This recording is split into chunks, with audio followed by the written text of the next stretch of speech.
নমস্কার, কেমন আছো সবাই? আশা করি সবাই সবার বাড়িতে খুব ভালো আছো এবং আনন্দে আছো। ভালো থেকো সবাই, সবসময় সবাই খুব ভালো থেকো। এই দেখো আমি গতকালকে সকালবেলায় উঠে চা-টা খেয়ে শুরু করে দিলাম বাসি কাজ করতে। তো বিছানাটা প্রথমে ঝেড়ে ফেললাম, তারপরে চাদরটা চেঞ্জ করে দিলাম, বালিশের ওয়ারগুলো চেঞ্জ করে দিলাম। আর এই দেখো বর্ষাতে এমন অবস্থা, বৃষ্টি না হলেও কষ্ট, হলেও কষ্ট। যেটাই হয় সেটাতেই আমাদের সমস্যা বলো? তো জামা কাপড়গুলো এদিক ওদিক ছড়িয়ে দিলাম, তারপরে মেশিন চালিয়ে দিলাম, তারপরে একটু কাজ করলে এত আজকাল ঘেমে যাই আমি। তো তারপরে দেখো কর্নফ্লেক্সটা কৌটোতে ঢালা হয়নি, সেটা একটু ঢেলে ফেললাম। মেয়েদের ঘুম থেকে উঠলে আবার খেতে দিতে হবে। বর কমপ্লেক্সের প্যাকেটটা কেটে খেয়ে গেছিলো। তারপরে ঝ্যাঁটা দেখে কেউ ভয় পেও না, কিন্তু ওই সকাল থেকে আমার হাতে এই ঝ্যাঁটা ঝাড়ু এগুলো থাকে। সব গুছিয়ে তা ঝেড়ে ঝুড়ে নিয়ে বাসি ঘর ঝাঁট দিয়ে তারপরে আমি মানে বাসি কাপড় জামা ছাড়ি। আর এই দরজাটা লাগিয়ে দিচ্ছি কেন বলো তো? আসলে বাইরে কাজ হচ্ছে তো, এত আওয়াজ। চাদরের কালারটা দারুণ লাগছে বলো বন্ধুরা, হেভি লাগছে। আপনি ঘেমে চান হয়ে এলাম। এই নিচের দোকানটায় যাচ্ছি। কালকে গীতাদি মুসলি এনেছে, ভুল মানে সুগার ফ্রিটা দিয়ে দিচ্ছে, মেয়েরা খেতে চায় না। সেই যাবো না বলেই ওদেরকে দিয়ে আনানো, পারি না বলে সেই যেতেই হচ্ছে। আবার ওদেরকে পাঠাবো, আবার কি ভুলভাল দিয়ে দেবে, তা থেকে নিজেই যাই।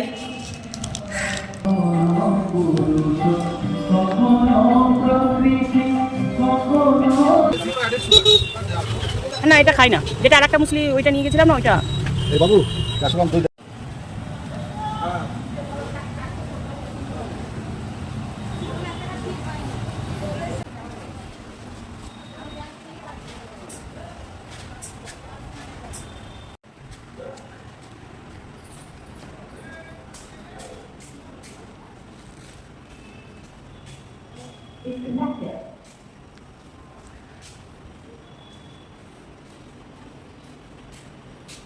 ক্ষমতা নেই আমার সিঁড়ি দিয়ে।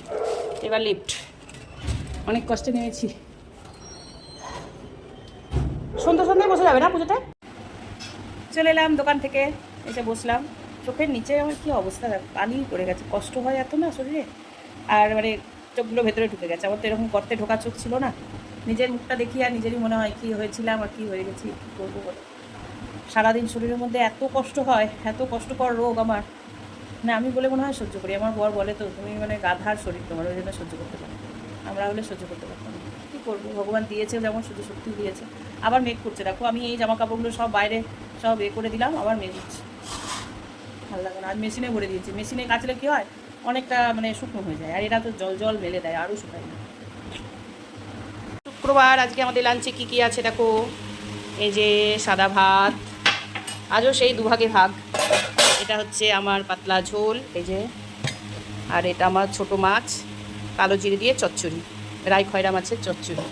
এটা হচ্ছে আমার ঝোল আর এই মাছ। আর এটা হচ্ছে ভেন্ডি ভাজা, এটা হচ্ছে মেয়েদের। আর ওল দিয়ে আলু দিয়ে এরকম বড় বড় চিংড়ি দিয়ে, এই যে ওল দিয়ে আলু দিয়ে বড় বড় চিংড়ি দিয়ে ডালনা, খুব ভালো টেস্ট হয় খেতে। ওল আলু দিয়ে চিংড়ি দিয়ে ডালনা, এই যে এটা মেয়েরা যেহেতু চিংড়িটা খায় ওই জন্য এটা মেয়েদের। ওল দিয়ে আলু দিয়ে চিংড়ি দিয়ে আর ভেন্ডি ভাজা, আর এই দুটো আমাদের। তো এখন আমরা খেয়ে নিই, টাটা, ভালো। একবার মেঘ করছে, একবার রোদ আসছে। হলো সব 3টে বাজছে, চান পুজো খাওয়া সব কমপ্লিট।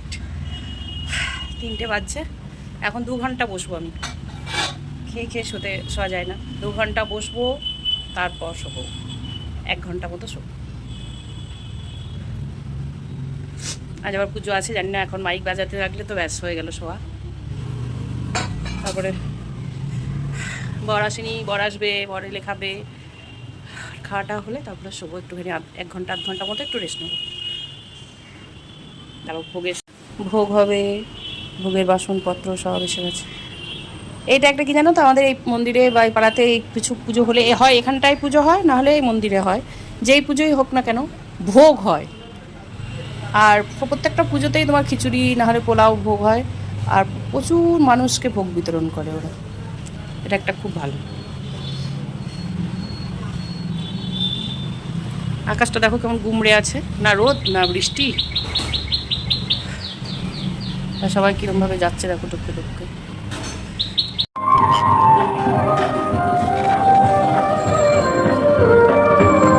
সদানন্দ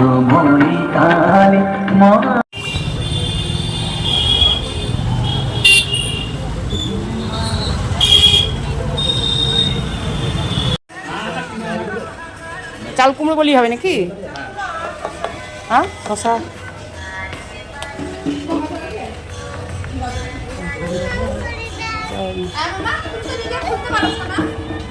ফুলে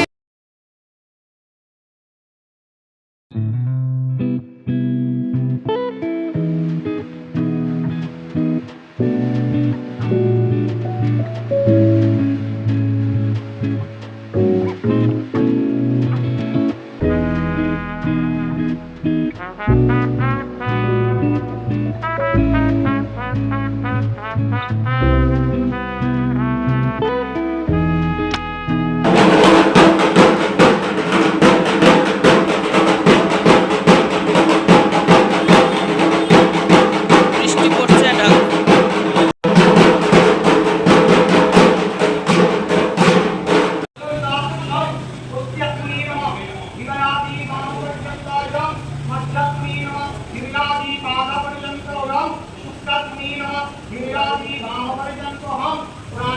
ভোগ রাখা আছে।